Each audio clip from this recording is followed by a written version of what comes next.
নমস্কার, study with মোটিভেশনে আপনারা সবাইকে স্বাগত জানাই। আজকে আমরা নতুন ভিডিওতে কথা বলবো, যেটা হচ্ছে উর্বশী কবিতার থেকে। এই উর্বশী কবিতাটি রবীন্দ্রনাথ ঠাকুরের চিত্রা কাব্যগ্রন্থ থেকে নেওয়া হয়েছে। রবীন্দ্রনাথ ঠাকুরের সম্বন্ধে কিছু কথা বলি। এই উর্বশী কবিতাটি আরম্ভ করার পূর্বে, কারণ এই উর্বশী কবিতাটি তো সেই রবীন্দ্রনাথ ঠাকুরেরই রচিত। রবীন্দ্রনাথ ঠাকুরের জন্ম হয় 7ই মে 1861 সাল কলিকাতা জোড়াসাঁকোতে, আর মৃত্যু দিবস 7ই আগস্ট 1941, অর্থাৎ 80 বছরের জীবনকাল উনি কী কী করেছেন। 1913 খ্রিস্টাব্দে নোবেল পুরস্কার অর্জিত করেন সাহিত্যে। গীতাঞ্জলি কাব্যগ্রন্থ লিখে তার ট্রান্সলেট ইংরেজিতে যেটা করা হয়েছিল, তার ইংলিশ অর্থাৎ ইংরেজিটা যে ট্রান্সলেট করা ছিল তার নাম ছিল সং অফারিংস। ঠিক আছে। ব্রিটিশ সরকার 1915 খ্রিস্টাব্দে নাইটের উপাধি দেন। নাইটের উপাধিটা হচ্ছে যে নামের পূর্বে স্যার লাগবে, যেমন স্যার রবীন্দ্রনাথ ঠাকুর। তো ব্রিটিশ সরকার এটা টেগর করে দিয়েছিল, তো আমরা তো ঠাকুরই বলবো, কারণ ঠাকুর পরিবারে জন্মগ্রহণ করেছিলেন। কিন্তু তারপর এই 1915 খ্রিস্টাব্দে যে ব্রিটিশ সরকারের নাইট উপাধিটা প্রাপ্ত করেন 1919 খ্রিস্টাব্দে, 1919 সালে এটা ত্যাগ করে দেন, অর্থাৎ ফেরত করে দেন ব্রিটিশ সরকার। কেন? কারণ 13 এপ্রিল 1919 খ্রিস্টাব্দে পাঞ্জাবের অমৃতসরে স্বর্ণ মন্দিরের সামনে, যেটা আমরা বলি জালিয়াওয়ালাবাগ হত্যাকাণ্ড হয়েছিল, একটা ভীষণ, যাকে বলে নরসংহারের মতো, নরসংহারেই। তো সেটাই কারণে কবিগুরু রবীন্দ্রনাথ ঠাকুর অনেক আহত হয়েছিল। তো সেই কারণে তিনি ফেরত করে দেন তাকে, ব্রিটিশ সরকারকে, কি উপাধি? নাইটের উপাধি, যেটা পেয়েছিলেন 1915-তে, ত্যাগ করে দেন 1919-এ, কারণ 13 এপ্রিল 1919-এ জালিয়াওয়ালাবাগ হত্যাকাণ্ড হয়েছিল। এই রবীন্দ্রনাথ ঠাকুরকে কবিগুরুও বলা হয় আর গুরুদেবও বলা হয়, যেটা মহাত্মা গান্ধী তাকে এটা বলতেন, আর সেটাই নাম উপাধি দিয়েছিল, তাকে বলেছিল আর কি। রবীন্দ্রনাথ ঠাকুরের যে অনেক রকমভাবে নামে বলা হয়, যেমন তার যদি বলা হয়, যেমন লেখকও ছিলেন, কবিও ছিলেন, নাটককার, সঙ্গীতকার, চিত্রকার, বলা যেতে পারে যে বহুমুখী প্রতিভার ধনী। তার প্রতিষ্ঠান যদি দেখা যায়, স্থাপনা বিশ্বভারতী শান্তিনিকেতন রবীন্দ্রনাথ ঠাকুরের প্রতিষ্ঠান, সংস্থাপক ছিলেন। 13টি উপন্যাস লিখেছেন, 52টি কাব্যগ্রন্থ লিখেছেন, এবং 2000 থেকে বেশি কবিতা, 1915 থেকে বেশি গান, 38টা নাটক, 95টি ছোট গল্প, এরকম আরও বিভিন্ন প্রকার রয়েছে। তাই 52টি কাব্যগ্রন্থের মধ্যে আমরা একটা কাব্যগ্রন্থ থেকে আমরা আজকে কথা বলতে চাইছি, চিত্রা কাব্যগ্রন্থ থেকে। ঠিক আছে। তো এই যে চিত্রা কাব্যগ্রন্থটি যেটা আমরা অধ্যয়ন করছি, সেটা হচ্ছে 1299 থেকে 1302-এর মাঝখানে লেখা হয়েছে। প্রথম সংস্করণ 1302-এ এসেছে, দ্বিতীয় সংস্করণ 1303 এসেছে, আর দ্বিতীয় সংস্করণের মধ্যে অনেক কিছু পরিবর্তন হয়েছে, সেটা আমরাকে জানা অবশ্যই দরকার। কেন জানা দরকার? কারণ আমরা চিত্রা কাব্যগ্রন্থ যেটা বলছি সেটা থেকে কি কি যুক্ত হয়েছে এবং সেই কাব্যগ্রন্থ কি কি বর্জিত হয়েছে। আর 1303 সালে দ্বিতীয় সংস্করণ যখন হয় চিত্রা কাব্যগ্রন্থের, তখন তার সম্পাদক ছিলেন সত্যপ্রকাশ গঙ্গোপাধ্যায়, প্রথম কথা। তারপর এই যে চিত্রা কাব্যগ্রন্থে 4টি কবিতা যুক্ত হয়। কোন কোন 4টি? স্নেহস্মৃতি, নববর্ষে, দুঃসময়, ব্যাঘাত, এই 4টি। আর একটি কবিতা বর্জিত হয়, বাদ দেওয়া হয় এই চিত্রা কাব্যগ্রন্থ থেকে। কোনটি? সেটার নাম হলো নীরবতন্ত্রী। মনে রাখবেন, ঠিক আছে? আর 7টি গান যুক্ত হয়। ঠিক আছে, তো আমরা এখানে বুঝতে পারলাম। তো আর বেশি দেরি না করে আমরা এই কবিতাটির মর্মার্থ ভাবার্থে আসি, যে কবি এই কবিতার মাধ্যমে কি বলতে চেয়েছে। এই যে উর্বশী কে, প্রথমে আমরা একটু জানবো যে উর্বশী কে, উর্বশী কাকে বলে। উর্বশী হচ্ছে অপ্সরা, স্বর্গের অপ্সরা। স্বর্গে কে থাকে? দেবতারা থাকে। দেবতাদের মনোরঞ্জন করে কে? অপ্সরা। কি করে? নৃত্য করে। স্বর্গের অপ্সরা কারা? যেমন বলা হয় উর্বশী, তনোত্তমা, মেনকা, রম্ভা ইত্যাদি। তো এই যে ইয়ারা রয়েছে তারা অতি সুন্দরী। আর এই 4 জনের মধ্যেও যদি বেশি সুন্দরী, সবচেয়ে সৌন্দর্য যেটা, সে হচ্ছে উর্বশী। ঠিক আছে, তো এই যে উর্বশী রয়েছে, উর্বশী থেকে কবিগুরু ধরে নিয়েছেন এবং সে সম্বন্ধে কি বলতে চাইছেন আমরা এখন দেখব এই কবিতার মাধ্যমে। যে নহমাতা নহকন্যা নহবধূ সুন্দরী রূপসী, হে নন্দনবাসী উর্বশী। অর্থাৎ উর্বশীকে বলছি, তুমি তো কারো মাও নয়, তুমি কারো কন্যাও নয়, তুমি কারো বউ নেই, তুমি এত সুন্দরী রূপসী, হে নন্দনবাসী উর্বশী। তুমি কে? গোষ্ঠে যাবে সন্ধ্যা নামে শ্রান্ত দেহে সর্বাঞ্চল টানি, তুমি কোনো গৃহপ্রান্তে নাহি জাল সন্ধ্যা দীপখানি, দ্বিধায় জড়িত পদে কম্প্রবক্ষে নম, নেত্রপাতে স্মৃত হাস্যে নাহি চল, সলজ্জিতে বাসর শয্যাতে স্তব্ধ অর্ধরাত্রে উষার উদয় সম, অনবগুণ্ঠিতা তুমি অকুণ্ঠিতা। বলছে কবি যে তুমি কে? তোমাকে তো আমরা কারো ঘরে সন্ধ্যায় দীপ জ্বালাতেও দেখি না, তোমাকে এমনও দেখি না যে তুমি বাসর ঘরে কারো জন্য অপেক্ষা করছো। তুমি কে? এই জিনিসটা বলতে চাইছে কবি এখানে। আগে আমরা দেখব, বলছে যে বৃন্তহীন পুষ্পসম আপনাতে আপনি বিকশী, কবে তুমি ফুটিলে উর্বশী। আদিম বসন্ত প্রাতে উঠেছিল মান্থির সাগরে, ডান হাতে সুধাপাত্র বিষভাণ্ড লয়ে, বাম করে তরঙ্গিত মহাসিন্ধু, মন্ত্রশান্ত ভুজঙ্গের মতো পড়েছিল পদপ্রান্তে, উচ্ছ্বসিত কণা লক্ষ্যশত করি অবনত, কুন্দ শুভ্র নগ্নকান্তি সুরেন্দ্র বন্দিতা তুমি আনন্দিতা।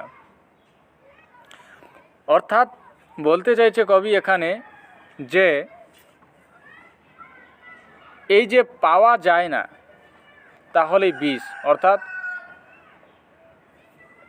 কি বলছে যে আপনাতে আপনি বিকশী, কবে তুমি ফুটিলে উর্বশী। অর্থাৎ যে উর্বশী আমরা দেখতে পাচ্ছি সেই সৌন্দর্য, তার আগে তুমি কোথায় ছিলে? একবারে যে তুমি ফুটে গেলে।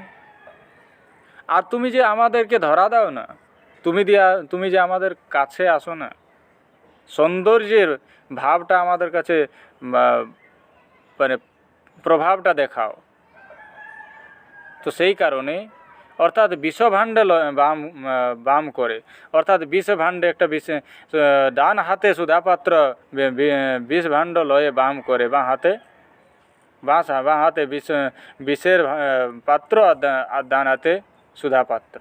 অর্থাৎ তুমি আমাদের হাতে আসো না, যেটা ভালো জিনিস, যেটা যদি আমরা বলা যায় সেটা, অর্থাৎ না পাওয়া যেটা, সেটা হচ্ছে বিষ। আর সমুদ্র থেকে তোমার জন্ম উর্বশী, যেটা বলা হয় সমুদ্র থেকে তুমি জন্মগ্রহণ করেছ। আগে আমরা দেখব যে কোনো কালে ছিলে নাকি মুকুলিকা বালিকা বয়সী, হে অনন্ত যৌবনা উর্বশী।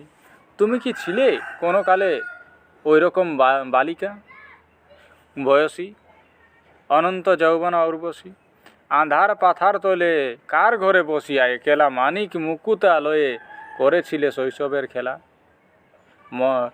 বলছে যে তুমি কার ঘরে ছিলে, কি মানিক মুকুটের সাথে খেলা করিতে? শৈশবের খেলায় বাল্যকালে কোথায় ছিলে তুমি? তোমার সঙ্গী সাথী কারা? তুমি কার সাথে খেলা করিতে? মনদ্বীপ দীপ্ত কক্ষে সমুদ্রের কল্লোল সঙ্গীতে। সমুদ্রের সাথে তুমি খেলা করিতে, ঢেউয়ের সাথে খেলা করিতে। অকলঙ্ক হাস্য মুখে প্রবাল পালঙ্কে ঘুমাইতে। আর কোন পালঙ্কে তুমি ঘুমাইতে? কার আকণ্ঠিতে? যখনই জাগিলে বিশ্বে যৌবনে গঠিতা পূর্ণ স্ফুটিতা। যখনই জাগিলে বিশ্বে, এই যে বিশ্বে যখন তুমি জাগলে, তখনই তুমি একদম পূর্ণ প্রস্ফুটিত হয়ে গেলে, তোমার যৌবন এসে গেল। তোমার কোনো বাল্যকাল নেই, তোমার কোনো শৈশবকাল নেই, তোমার একেবারে যৌবনকাল। এ তুমি কেমন উর্বশী? এটা বলতে চাইছে কবি এখানে। আরও আমরা আগে, আর এখানে বলছে যে কোনো কালে ছিলে নাকি মুকুলিকা। মুকুল অর্থাৎ যে কোনো ফুলের যে মুকুল হয়, অর্থাৎ ফুলটা ফোটার পূর্বের যে অবস্থাটা, সেই অবস্থাটা বলতে চাইছে যে তুমি কোন কালে ছিলে মুকুলিকা। মুকুল তো কখনো তোমায় দেখিনি, কেবল তোমার যৌবন বয়সটায় আমরা দেখতে পাচ্ছি, তোমার শৈশবকাল, তোমার বাল্যকালটা আমরা বুঝতে পারছি না তুমি কোথায়। তুমি কি মানিকের সাথে খেলা করতে? তুমি কি নদীর ঢেউয়ের সাথে খেলা করতে, কি নদীর ভিতরে খেলা করতে? কেমনভাবে? সেই সমুদ্রের কল্লোল সঙ্গীতে। আগে আমরা দেখব, যুগ যুগান্তর হাতে তুমি শুধু বিশ্বের প্রেয়সী, হে অপূর্ব শোভনা উর্বশী। মুনিগণ ধ্যান ভাঙি দেই পদে তপস্যার ফল, তোমারই কটাক্ষ ঘাতে ত্রিভুবন যৌবন অঞ্চল। তোমার মদির গন্ধ অন্ধবায়ু বহে চারিভিতে, মধুমত্ত ভৃঙ্গ সম মুগ্ধ কবি ফিরে লুব্ধ চিতে, উদ্দাম সঙ্গীতে নূপুর গঞ্জরি যাও আকুলা অঞ্চলা বিদ্যুৎ চঞ্চলা। অর্থাৎ বলছে এখানে কবি, বলছে যে যুগ যুগান্তর হতে তুমি বিশ্বের প্রেয়সী, হে অপূর্ব শোভনা উর্বশী। অর্থাৎ এখানে কবি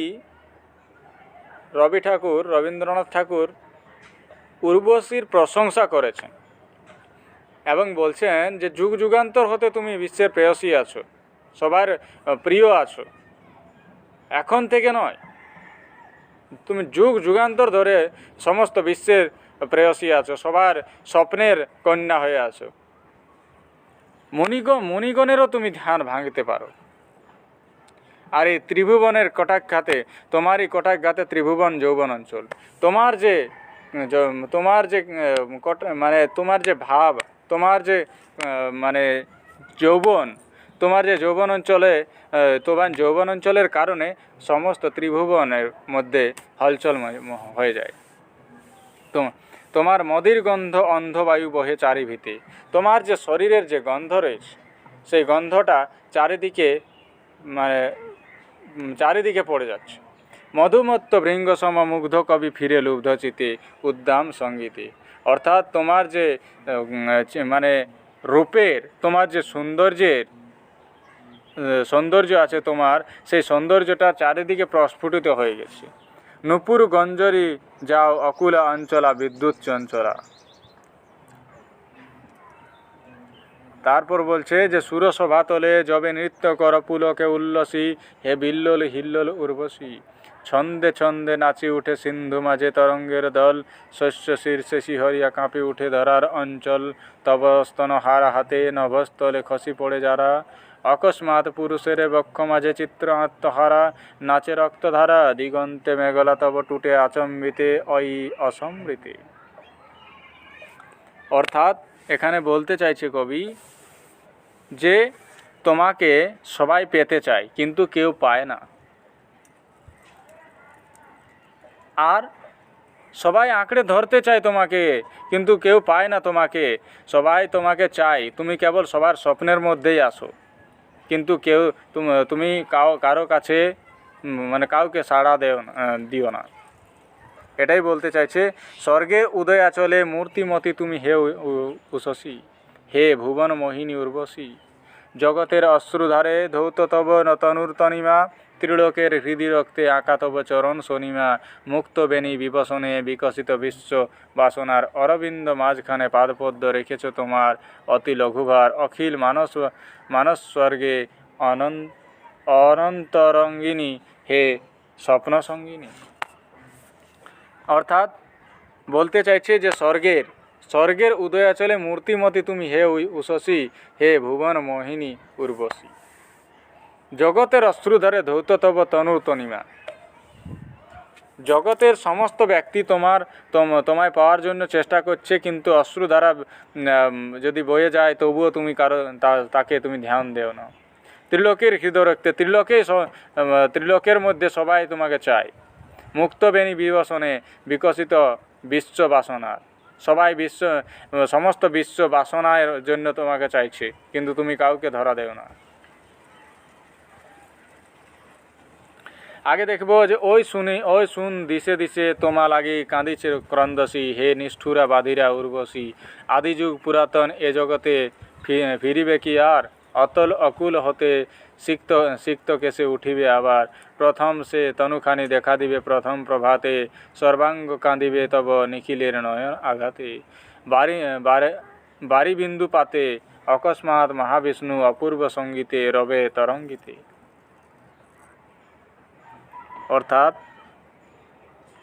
এখানে কবি সেটাই বলতে চাইছে যে তুমি এত নিষ্ঠুর হয়ে আছো, কেউ কাঁদলেও তাকে তুমি আর তার সামনে উপস্থিত হচ্ছ না।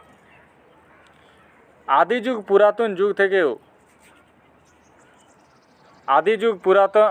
পুরাতন এ জগতে ফিরিবে কি আর। সেই যুগে বা পুরাতন যুগ থেকে এই জগতে, আমাদের এই জগতে কি আরও ফিরিবে? আর এখানে কি আরও আবার আসিবে? এই মর্তভূমিতে কি আসিবে তুমি কোনোদিন স্বর্গ ছেড়ে? তো সেইটাই বলতে চাইছে কবি এই কবিতার মাধ্যমে। ফিরিবে, তাই সেখানে বলছে যে ফিরিবে না অস্ত গেছে সে গৌরব শশী, অস্তাচল বাসিনী উর্বশী। তাই আজি ধরাতলে বসন্তের আনন্দ উচ্ছ্বাসে, কার চিরবিরহের দীর্ঘশ্বাস মিশে বহে আসে। পূর্ণিমা নিশীথে যবে দশ দিকে পরিপূর্ণ হাসি, দূর স্মৃতি কোথা হতে বাজাই ব্যাকুল করা বাঁশি, করে ঝরে অশ্রু রাশি তবু আশা জেগে থাকে প্রাণের ক্রন্দনে ওই অবন্ধনে। অর্থাৎ বলতে চাইছে যে আসিবে না সে, অর্থাৎ উর্বশী স্বর্গ থেকে এখানে আসিবে না। সে যদিও সুন্দরী, সে যদিও রূপসী, সে যদিও সৌন্দর্যের ধনী, কিন্তু কারো ব্যক্তিগত অধিকার নেই, কারো নেই। তার যা ইচ্ছা, তার যে আকাঙ্ক্ষা রয়েছে, সে নিজের ইচ্ছা অনুসারে চলে। সে তার যৌবনটা সবাই তাকে সবার স্বপ্নে আসতে পারে, কিন্তু বাস্তবিক রূপে সে কারো কাছে যেতে পারবে না। সবার স্বপ্নে আসতে পারবে, কিন্তু বাস্তবিক রূপে সে কারো কাছে যাবে না। এটা এখানে বলতেছে যে তুমি যতই ব্যাকুল হয়ে আসো, তুমি বাঁশির সুরের মতো যেমন আমরা ব্যাকুল হয়ে যায়, একটা সুরে যেমন আমরা মেতে যাই, সেরকমভাবে যদি অশ্রুও যদি তুমি পড়ায় আমার জন্য, তবু আমি কারো কাছে যাব না। আমি কারো কাছে, তুমি রবি ঠাকুর বলছে যে তুমি কারো কাছে আসো না, হে উর্বশী তুমি কেমন। এটাই এখানে কবিগুরু রবীন্দ্রনাথ ঠাকুর বলতে চাইছে। আর বেশি কিছু না বলে আজকের এখানেই কবিতাটা শেষ হচ্ছে। আর এরপর আমরা নেক্সট ভিডিওতে আমরা কথা বলবো এর যে নেক্সট টপিক রয়েছে সেই কবিতাটি নিয়ে। আজকের ভিডিওটা এখানেই শেষ করি। আপনারা কি শেষ পর্যন্ত দেখার জন্য অনেক অনেক ধন্যবাদ।